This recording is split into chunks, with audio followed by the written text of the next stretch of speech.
আপনি দেশের ভালো করেন, জৈন খ্রিস্টান সমস্ত সম্প্রদায়ের ভালো হবে, কোন নির্দিষ্ট সম্প্রদায়কে আপনার ভালো করতে হবে না, হবে না, হবে না।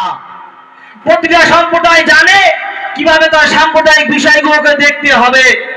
হিন্দু ভাই জানে কিভাবে তার মসজিদ দেখতে হবে, মুসলিম ভাই জানে কিভাবে তার মসজিদ দেখতে হবে, মুসলিম ভাই জানে কিভাবে তার মাদ্রাসা দেখতে হবে, কিভাবে তার ঈদগাহ দরগাকে সুরক্ষিত রাখতে হবে। আপনাকে ভালো মন্দ বুঝতে হবে না। কয়েকদিন আগে দেখতে পেলাম আমাদের রাজ্যের এক মন্ত্রী দিলীপ ঘোষ মহাশয়, তিনি বেশ হাতা গুটিয়ে বলছেন, ঠিক আর কি ব্যাংকর কথায় বিল তো পাস হয়ে গেছে, কার বাপের ক্ষমতা তো উল্টে তুলে দেখা। আরে আপনাকে বলতে চাই, কার বাপের কত ক্ষমতা দেখা যাবে রাস্তায়? আমরা উমরের বংশধর, আমরা হযরত মুহাম্মদ সাল্লাল্লাহু আলাইহি ওয়াসাল্লামের বংশধর, আমরা খলিফাদের বংশধর, আমরা মুসলিমের বংশধর। আর আমরা বেগুনের যুদ্ধ হয়েছি, চেষ্টা করলে আমরা এই বিলটাকেও লড়তে পারবো, আমাদের সঙ্গে লাগতে আসবেন না।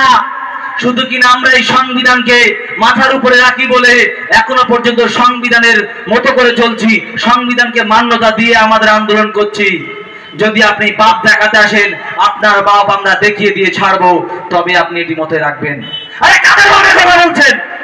আমাদের বাপেরা, আমাদের 14 পুরুষ এই সম্পদ দান করে গেছে, এই সম্পদ আমার। আর এই সম্পদে মসজিদ করবো না মাদ্রাসা করবো, ঈদগাহ করবো না দরগা করবো, সেটা আমার ব্যক্তিগত ব্যাপার। আমার বাপ মারা যাবে, লাশ উঠোনে ফেলে রেখে আমাকে দৌড়াতে হবে ডিএম এর কাছে পারমিশন আনতে। আমার বাপ মারা গেছে, আমি কবরস্থ করবো, পারমিশন দেন না? আরে জমি আমার, জায়গা আমার, বাপ আমার, মরেছে আমার, মাটি দেবো আমি আমার মতো করে। আপনার বাপের কি? আপনি কে পারমিশন দেবার?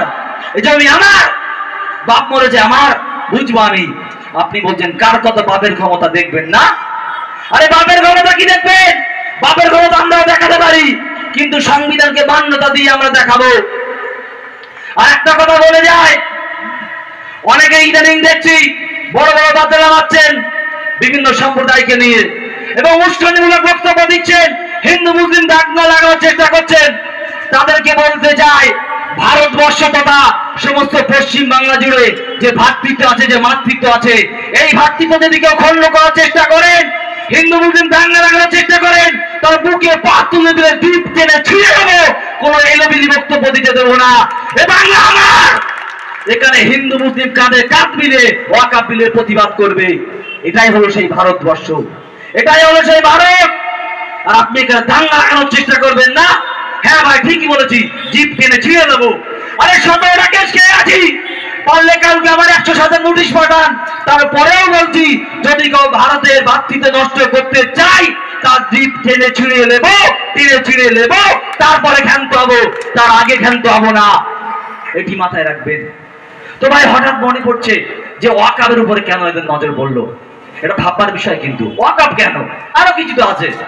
আমাদের মসজিদ নিতে পারতো কেড়ে, আমাদের মাদ্রাসা কেড়ে নিতে পারতো, দরগা কেড়ে নিতে পারতো। যেরকম আপনার 3 তালাক আইন বিরোধী পাশ করলেন, সেটা করতে পারতো। সমস্যা অন্য জায়গায়। আরে আমি কালো